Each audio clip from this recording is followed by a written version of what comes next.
Hello students, myself Monica Sharma from Image English School. My subject is Hindi, standard 8, 9th and 10th, Hindi grammar. Okay, now second topic is विलोम विरुद्धार्थी शब्द है ना, विरोधी शब्द भी बोलते हैं, विरुद्धार्थी भी बोलते हैं और विलोम शब्द भी. इन इंग्लिश अपोजिट है ना, अपोजिट शब्द, अपोजिट वर्ड. 9th और 10th स्टैंडर्ड में ये जो व्याकरण विभाग में आते हैं वो 2 मार्क्स के को आता है. विरोधी शब्द, विलोम शब्द या विरुद्धार्थी शब्द है वो 2 मार्क्स के आते हैं. विलोम शब्द के बारे में प्रश्न इस प्रकार होंगे है ना. 9th और 10th स्टैंडर्ड के लिए इस तरह से क्वेश्चन आएंगे एग्जाम में. दिए हुए 4 पर्यायों में से सही विलोम शब्द बताना है. 4 पर्याय मीन्स 4 ऑप्शन है ना. आपको एमसीक्यूज में आ सकता है ये विलोम शब्द, इस तरह से एमसीक्यूज में भी आ सकते हैं, या फिर डायरेक्ट कि इन शब्दों के विलोम शब्द लिखिए, इन शब्दों के विरोधी शब्द लिखिए, या इन शब्दों के विरुद्धार्थी शब्द लिखिए. इस तरह से क्वेश्चन आ सकता है. अगर इस तरह से क्वेश्चन आए कि दिए हुए 4 पर्यायों में से सही विलोम शब्द बताना, तो 4 पर्याय मीन्स 4 ऑब्जेक्टिव्स होंगे है ना. उसमें से एक आंसर सही होगा और 3 रॉन्ग होंगे. तो आपको उसमें से चूज करना सही विरुद्धार्थी कौन सा है. या फिर इस तरह से भी सेकंड क्वेश्चन इस तरह से भी आ सकता है कि दिए हुए 4 पर्यायों में से विरुद्धार्थी शब्द की अनुचित जोड़ बताना. अनुचित जोड़ मतलब गलत जोड़, मतलब 3 विलोम शब्द, उसके आंसर 3 आंसर राइट होंगे ऑप्शन में और एक ऑप्शन का रॉन्ग होगा आंसर. तो वो जो रॉन्ग आंसर है वो आपको चूज करना रहेगा कि ये इसका विरुद्धार्थी या विलोम शब्द नहीं है या विरोधी शब्द नहीं है. ओके. और 8th स्टैंडर्ड में तो विरुद्धार्थी विलोम शब्द आपको इसी तरह से मैं आपको एक्सप्लेन कर देती हूँ. आपको तो अभी जैसे जो पेपर स्टाइल होती है उसके अकॉर्डिंग ही आपको विरोधी शब्द और विलोम शब्द आएंगे है ना. ये जो 2 क्वेश्चन मैंने ऊपर एक्सप्लेन किए वो तो 9th और 10th स्टैंडर्ड के अकॉर्डिंग है. उनके क्वेश्चन पेपर में इस तरह से क्वेश्चन आते हैं. ओके. इस दुनिया में परस्पर विरोधी बातों की कमी नहीं है. विरोधी मतलब अपोजिट है ना. जनरली 2 व्यक्ति कभी कभी बातें करते हैं तो एक अपोजिट बात करता है, एक पॉजिटिव करता है, एक नेगेटिव करता है ना. वाद विवाद प्रतियोगिता होती है, या फिर कोई बोलता है कि किसी पॉइंट पे या किसी टॉपिक पे कोई पॉजिटिव पॉइंट बोलता है तो कोई नेगेटिव बोलता है. तो विरोधी बातों की कमी नहीं है ना. जस्ट अपोजिट बातें बहुत से लोग करते हैं. कहीं फूल है तो कहीं कांटे हैं, कहीं कोई जन्म ले रहा है तो कहीं कोई मर रहा है. ये सब जस्ट अपोजिट है ना. जहाँ पे अगर कहीं फूल है तो फूल का विरोधी क्या होता है, कांटे. तो फूल होते तो कांटे भी होते. कहीं सुख होता है कभी तो कभी दुख भी होता है. सुख और दुख क्या है, विरोधी है. इसी तरह कोई जन्म ले रहा है तो जन्म मृत्यु भी आपस में क्या है, विरोधी शब्द है. कोई जन्म ले रहा है तो कोई मर रहा है ना. किसी 2 घटनाओं, गुणों, स्वभावों, स्थितियों या कार्यों में परस्पर विरोध दर्शाने वाले कुछ निश्चित शब्द होते हैं है ना. विरोध मतलब अपोजिट. ऐसे शब्दों को विलोम विरुद्धार्थी शब्द कहते हैं. विलोम या विरुद्धार्थी शब्द का अर्थ है एक दूसरे से उल्टा अर्थ प्रकट करने वाले शब्द है ना. विरुद्धार्थी का शब्द क्या, विरोधी शब्द का मतलब क्या हुआ, विरुद्धार्थी शब्द का अर्थ हुआ कि एक दूसरे से उल्टा अर्थ, अपोजिट अर्थ निकलता हो है ना. उन शब्दों को क्या कहते हैं, विरोधी शब्द कहते हैं. फर्स्ट नंबर, कल वह अमीर था आज गरीब है ना. तो जो अमीर और गरीब है वो ये क्या हो गए, जस्ट अपोजिट हो गए. कल वह अमीर था और आज गरीब है, तो जो अंडरलाइन किया हुआ है अमीर और गरीब जस्ट अपोजिट है ना. ये विरोधार्थी है. अमीर का गरीब होगा और गरीब का विरोधी शब्द अमीर होगा. इस वाक्य में रेखांकित शब्द अमीर और गरीब परस्पर विरोधी स्थितियों को सूचित करते हैं ना. अपोजिट स्थिति मतलब शो करते हैं. कल वे मिले थे आज बिछड़ गए. तो मिलना और बिछड़ना ये क्या हो गए, विरोधी शब्द हो गए. कल मिले थे और आज बिछड़ गए. तो कल और मिलना और बिछड़ना ये अपोजिट शब्द हो गए. इस वाक्य में रेखांकित शब्द परस्पर विरोधी क्रियाएं या घटनाएं दर्शाते हैं. जंगली, थर्ड नंबर है, जंगली प्राणी को पालतू बनाना आसान नहीं. तो जंगली और पालतू ये आपस में विरोधी शब्द है, विरोध प्रकट कर रहे हैं जंगली और पालतू.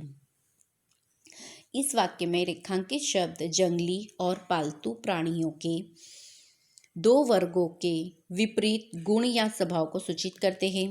विलोम विरुद्धार्थी शब्दों का स्वरूप कभी निश्चित और कभी अनिश्चित होता है ना। इनका स्वरूप कैसा होता है, कभी निश्चित होता है, कभी अनिश्चित होता है, मतलब पर उनका अर्थ हमेशा एक दूसरे से विपरीत होता है। विरोधी अर्थ प्रकट करते हुए भी उनमें ठोस संबंध होता है, जैसे मालिक नौकर, है ना, और कच्चा पक्का। मालिक और नौकर का संबंध होता है ना, पर मालिक और नौकर दोनों जस्ट क्या है, अपोजिट है। कच्चा और पक्का ये भी आपस में विरोधी शब्द हैं। ये शब्द परस्पर विरोधी अर्थ सूचित करते हैं, फिर भी उनमें एक विशेष प्रकार का संबंध है। एक के कारण ही दूसरे की स्थिति है ना। विलोम शब्द कैसे होते हैं, एक दूसरे से संबंध प्रकट होता है, इन दोनों का एक दूसरे से रिलेशन होता है। जैसे माता का पिता, तो माता पिता आपस में क्या है, हमारे रिलेटिव भी है, दोनों का आपस में संबंध भी है। माता पिता, भाई बहन, दिन रात, सुबह शाम, आज कल, है ना, इस तरह के विरोधी शब्द होते। यहाँ यह भी ध्यान देने की बात है कि मालिक शब्द का विलोम शब्द नौकर ही हो सकता है, सेवक या दास नहीं, है ना। मालिक का क्या होगा, मालिक का नौकर ही होगा, अपोजिट, सेवक या दास नहीं। स्वामी शब्द मालिक का ही अर्थ सूचित करता है। स्वामी और मालिक क्या होता है, एक ही होता है, पर उसका विलोम सेवक या दास ही उचित है, नौकर नहीं। अगर हम स्वामी मतलब मालिक का विलोम शब्द करेंगे तो हमको क्या लिखना होगा, उसका विरोधी नौकर। मालिक और नौकर, इसमें सेवक या दास नहीं लिख सकते हैं। इसी तरह जो स्वामी है, तो स्वामी का विलोम शब्द हम मालिक का, ये भी मालिक का अर्थ सूचित करता है, स्वामी भी, पर इसका हम विलोम शब्द क्या लिखेंगे, सेवक या दास लिखेंगे, नौकर नहीं लिखेंगे इसका, है ना, विरोधी शब्द। इसी प्रकार मित्र जैसे तत्सम संस्कृत शब्द का विलोम शब्द शत्रु ही हो सकता है ना। मित्र का अपोजिट क्या होगा, शत्रु। शत्रु के बदले दुश्मन लिखना गलत भले न हो, पर जचता नहीं है। शत्रु का विलोम क्या होगा, हम शत्रु का, मित्र का हम शत्रु ही लिखेंगे, दुश्मन नहीं लिखेंगे। दुश्मन उर्दू शब्द है, इसलिए वह दोस्त के विलोम शब्द के रूप में ही उचित है। दोस्त का दुश्मन लिखेंगे, है ना। मित्र का शत्रु, शत्रु का मित्र, और दुश्मन का दोस्त, और दोस्त का विरोधी दुश्मन। ओके, इन दोनों का मतलब एक ही होता है, पर जो पेयर होती है ना, जो मिला मतलब पेयर होती है, जोड़ होती है, वो मित्र की शत्रु से होगी, शत्रु की मित्र से होगी, और दुश्मन की दोस्त से होगी, और दोस्त की दुश्मन से होगी, है ना। दोस्त की जगह हम मित्र नहीं लिख सकते, और शत्रु की जगह दुश्मन नहीं लिख सकते। अंडरस्टूड। नाउ नेक्स्ट, विलोम शब्द संज्ञा, विशेषण, क्रिया, क्रिया विशेषण अथवा कर्तवाचक संज्ञा शब्द होते हैं, जैसे देव और दानव, है ना। देव और दानव दोनों क्या है, संज्ञा है। स्थाई और अस्थाई ये क्या है, विशेषता बता रहा है, तो ये स्थाई और अस्थाई क्या है, विशेषण हो गया। आना और जाना क्या हो गया, वर्ब, क्रियाएं हो गई, है ना। आना और जाना क्रिया है। फिर तेज और धीरे धीरे विशेषण है। और रक्षक और भक्षक, रक्षक मतलब रक्षा करने वाला, और भक्षक मतलब खाने वाला या मारने वाला। कर्तवाचक संज्ञा है, ये कर्तवाचक संज्ञा हो गई। इसमें आया देव और दानव संज्ञा, स्थायी और अस्थायी विशेषण, आना और जाना क्रिया, तेज और धीरे क्रिया विशेषण, और रक्षक और भक्षक कर्तवाचक संज्ञाएं। विलोम विरुद्धार्थी शब्दों का निर्माण, शब्दों का निर्माण प्रायः उपसर्ग लगाकर किया जाता है ना। विलोम शब्द का निर्माण कैसे किया जाता है, उपसर्ग लगाकर किया जाता है। जो वर्ण या वर्ण समूह शब्दों के पहले लगाकर उन शब्दों की विशेषता दर्शाते हैं या भिन्न अर्थबोध प्रकट करते हैं, उन्हें उपसर्ग कहते हैं। जैसे जय और विजय, है ना। जय का अपोजिट क्या हो जाएगा, विजय, तो वी क्या लगाया है हमने, उसमें उपसर्ग लगाया है। बहुत से विलोम शब्दों में हमको उपसर्ग लगाना पड़ता है ना। तो ये जय और विजय क्या हो गया, ये उपसर्ग प्रकट कर रहे हैं। जय विजय दोनों आपस में क्या है, विलोम शब्द है, विरोधी। विजय शब्द विशेष प्रकार की विशिष्ट जय का भाव प्रकट करता है, परंतु पराजय शब्द विजय शब्द से भिन्न अर्थ प्रकट करता है। विजय और पराजय ये उपसर्ग है। जय और विजय दोनों एक ही मतलब निकलता है, जय होना या विजय होना मतलब जीत जाना, और उसका अपोजिट होता है पराजय। नीचे विलोम विरुद्धार्थी शब्द बनाने के लिए उपयोगी उपसर्ग और उदाहरण दिए गए हैं। ये उपसर्ग है, ये शब्द है, और ये इसके विलोम शब्द। ओके, जैसे सु और दूर, ये सु और दूर उपसर्ग है और शब्द है दिन। में जब हम उपसर्ग ऐड करेंगे दिन में, तो सुदिन और दुर्दिन, ये दोनों आपस में क्या हो जाएगा, विलोम शब्द हो जाएगा। सुदिन और दुर्दिन, सु मतलब अच्छा और दूर मतलब बुरा। सुदिन मतलब अच्छा दिन और मुर्दिन मतलब दुर्दिन मीन्स बुरा दिन। वैसे सुजन और दुर्जन, सुजन मतलब जन, लोग, पीपल, है ना, और दुर्जन मतलब बुरे लोग। सुजन मतलब अच्छे लोग और दुर्जन मीन्स बुरे लोग। सुलभ और दुर्लभ, सुलभ मतलब सरल और दुर्लभ मतलब कठिन। इसी तरह से जब सु और कु उपसर्ग लगाएंगे और शब्द होगा कर्म, तो सुकर्म और कुकर्म, है ना, तो ये दोनों अपोजिट हो गए। सु का मतलब अच्छा होता है, कु का मतलब बुरा होता है। सुकर्म, कर्म मतलब काम करना, तो सुकर्म मीन्स अच्छा काम करना और कुकर्म मीन्स बुरा काम करना। उसी तरह सुपुत्र और कुपुत्र, तो सु मतलब अच्छा, पुत्र मतलब लड़का, कु मतलब बुरा और पुत्र मतलब लड़का। तो सुपुत्र मीन्स अच्छा लड़का और कुपुत्र मीन्स बुरा लड़का या बुरा बेटा। नाउ नेक्स्ट उपसर्ग है अ और स, नाथ, है ना। अ के साथ हम नाथ जोड़ेंगे तो अनाथ हो जाएगा, और स के साथ नाथ जोड़ेंगे तो सनाथ हो जाएगा, है ना। अनाथ मतलब लावारिस, जिनके माता पिता ना हो, अनाथ, और सनाथ मीन्स जिनके माता पिता हो, उनको सनाथ कहते हैं। स और दूर, और शब्द है बल, तो सबल और दुर्बल, सबल और दुर्बल। बल, सबल मीन्स अच्छी शक्ति वाला, अच्छे बल वाला, और दुर्बल मीन्स कम शक्ति वाला या जिसमें बल ना हो। उसी तरह खुश और बद, और शब्द है बू, तो खुशबू, और ये दोनों अपोजिट हो गए आपस में, खुशबू और बदबू। खुशबू मतलब अच्छी सुगंध और बदबू मीन्स खराब बदबू, है ना। कुछ शब्दों के पहले उपसर्ग लगाने से उनके विलोम या विरुद्धार्थी शब्द बनते हैं। जैसे अब कुछ उपसर्ग लगाए जाते हैं तो उसके क्या बन जाएंगे, विलोम शब्द बन जाएंगे। अब शब्द है न्याय, है ना, न्याय में जब हम अ ऐड कर देंगे तो अन्याय, जो कि न्याय का अन्याय क्या हो जाएगा, विरोधार्थी हो जाएगा, विलोम शब्द हो जाएगा। अब ज्ञान, ज्ञान में जब हम अ जोड़ देंगे तो अज्ञान इसका विरोधार्थी हो जाएगा, तो न्याय अन्याय, ज्ञान अज्ञान, धर्म अधर्म, इन शब्दों में हम अ जोड़ देंगे तो इसका विलोम विरोधार्थी शब्द बन जाएंगे। उसी तरह अन और अन, है ना, शब्द है आदर, उचित, होनी और आवश्यक।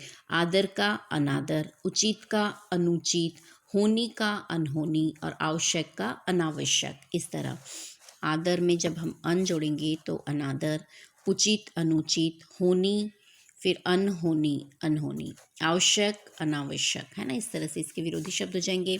नेक्स्ट है अप, और शब्द है कीर्ति, यश और मान, तो कीर्ति अपकीर्ति, यश अपयश, मान अपमान, है ना। इस तरह से ये इसके आपस में अपोजिट शब्द हो जाएंगे। फिर नेक्स्ट है शब्द आज्ञा, दशा और उन्नति, और इसमें हम उपसर्ग ऐड करेंगे अव, तो आज्ञा तो अवज्ञा, दशा अवदशा, उन्नति अवनति, है ना। इस तरह से ये इसके विरुद्धार्थी हो गए। फिर निर, और फिर शब्द है जन, आशा और रोगी, तो निर्जन, जन निर्जन, आशा निराशा, रोगी निरोगी, है ना। निर हम ये वाला उपसर्ग ऐड कर देंगे तो इसके विरोधी शब्द बन जाएंगे। नाउ नेक्स्ट है पर, और शब्द पर क्या है, उपसर्ग है, और शब्द है देश, लोक और स्वाधीन, तो देश का परदेश, लोक का परलोक और स्वाधीन का पराधीन। ओके, नेक्स्ट है वी उपसर्ग के साथ हम शब्द ऐड करेंगे स्मृति, योग और क्रय, तो वी स्मृति स्मृति, विस्मृति, योग वियोग, क्रय विक्रय, है ना। ये इसके अपोजिट शब्द हो गए। ना उपसर्ग के साथ हम शब्द ऐड करेंगे पसंद, राजी और जायज, है ना, तो पसंद का अपोजिट हो जाएगा नापसंद, राजी का नाराज और जायज का नाजायज। नाउ नेक्स्ट बे, बे में काबू, आबरू और गुनहगार। काबू बेकाबू, आबरू बेआबरू और गुनहगार का बेगुनाह या बेगुनाहगार। ओके, ये इसके विलोम शब्द हो गए। नेक्स्ट है बद। बद क्या है? उपसर्ग है। और नियत, नाम और खुशबू ये क्या है? शब्द है। तो नियत बदनियत, नाम बदनाम, खुशबू बदबू। ओके, ये इसके विरोधी शब्द। इसी तरह ला उपसर्ग के साथ हम जब इलाज और परवाह शब्द जोड़ेंगे तो इलाज का विरोधी शब्द होगा ला इलाज, परवाह का लापरवाह या लापरवाही। ओके, नेक्स्ट है कुछ विलोम शब्द अनियमित प्रकार के होते हैं। उनका वर्ण संगठन बिल्कुल भिन्न होता है। प्रत्यय या उपसर्ग लगाकर उनका निर्माण नहीं किया जाता। वे बने बनाए होते हैं और परस्पर विरोधी अर्थ प्रकट करते हैं। ठीक है, ये बने बनाए हैं, इनको हमको बनाना नहीं पड़ता है। और इनका अपोजिट मतलब अर्थ बिल्कुल विपरीत होता है, विपरीत अर्थ प्रकट करते हैं।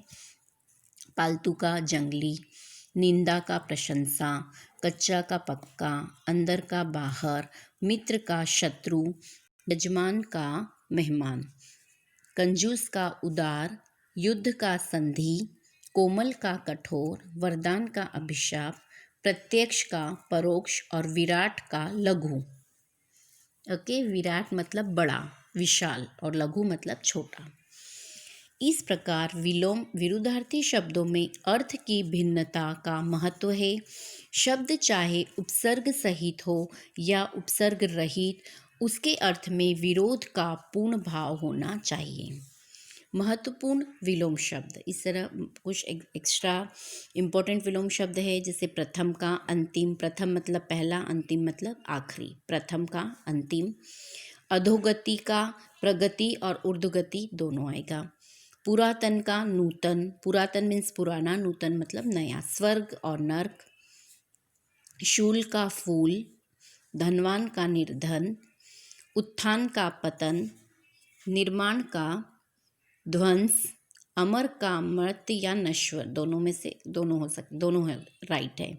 मातम का खुशी, जवानी का बुढ़ापा, बाहर का भीतर, मलिनता का निर्मलता, पालन का उल्लंघन, दोस्त का दुश्मन, परदेश का स्वदेश, निहत्या का हथियारधारी और सार्थकता का निरर्थकता, लघुता का गुरुता, कृतज्ञता का कृतज्ञता, निर्जीव का सजीव और पुरस्कार का दंड, साकार का निराकार और उत्साहित का अनुत्साहित, इनाम का सजा और मुश्किल का आसान, बूढ़ी का जवान, पर्णकुटी का महल, पर्णकुटी मतलब झोपड़ी, कुटिया है ना, हट होती वो, उसका क्या होगा? महल। निरर्थक का सार्थक, रूढ़िवादी का प्रगतिवादी, खुशकिस्मत का बदकिस्मत, उबड़ खाबड़ का समतल। उबड़ खाबड़ मीन्स ऊपर नीचे है ना, जैसे कोई रोड उबड़ खाबड़ होती है, ऊपर नीचे होती है। और समतल मतलब एकदम सपाट, प्लेन। उबड़ खाबड़ का समतल। कर्कश का मधुर। ओके, चलिए आपकी विरोधी शब्द सेकंड टॉपिक कंप्लीट। विरोधी विरुद्धार्थी शब्द है ना। नेक्स्ट में आपको संधि विच्छेद, मैंने वैसे तो एक बार आपको एक्सप्लेन कर दी थी, और उसके अलावा मेरे पास कुछ एक्स्ट्रा संधि विच्छेद है, एग्जाम्पल है, थोड़ी सी डेफिनेशन है, वो मैं एक बार और एक्सप्लेन कर दूंगी इन रिवीजन।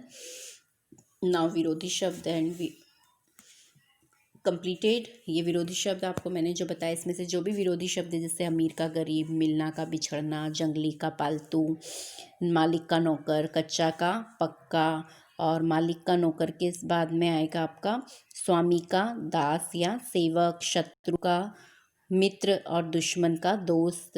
ये जो बीच बीच में आए हैं ना विरुद्धार्थी शब्द, आपको ये सब हेडिंग डालनी है ऊपर, विलोम और विरुद्धार्थी शब्द, और ये सब लिखना है। ये सिर्फ 9th और 10th स्टैंडर्ड के स्टूडेंट्स को लिखना है। ओके, 8th वालों को नहीं लिखना है। 8th वालों को सिर्फ मैंने एक्सप्लेन किया है। देव, दानव, स्थायी, अस्थायी, ये चारों पांचों लिखने हैं, है ना। फिर उसके बाद विजय का पराजय, जय का पराजय या विजय का पराजय, फिर ये वाले सब बनाने हैं। ये सारे विरुद्धार्थी शब्द आपको नोटबुक में नोट करने। न्याय, अन्याय, ज्ञान, अज्ञान, धर्म, अधर्म, ये इस टाइप के आपको सारे विरोधी शब्द ये वाले लिखने हैं, है ना। उपसर्ग वाले उपसर्ग मत लगाइएगा, डायरेक्ट लिख लीजिएगा। फिर इसके बाद इस साइड पालतू का, जंगली, निंदा, ये चारों पांचों, फिर इधर के 7-8 जो दिख रखे वो, और फिर ये जो महत्वपूर्ण विलोम शब्द एक्सप्लेन किए हैं, ये कितने हैं, 33 ये है। ये आपको एज इट इज़ ऐसे कैसे लिखने हैं आपकी व्याकरण नोटबुक में। ओके, पहले पर्यायवाची शब्द मैंने जो इसके पहले वाले लेक्चर में एक्सप्लेन किए थे वो, और फिर शब्द। ओके, चलिए, thank you, bye and take care also. Complete your CW, I will check. और मैंने सारे चैप्टर्स कंप्लीट हो गए, 9th and 10th both standard. मुझे CW चाहिए चेकिंग के लिए, and compo notebook also. Okay, bye, take care.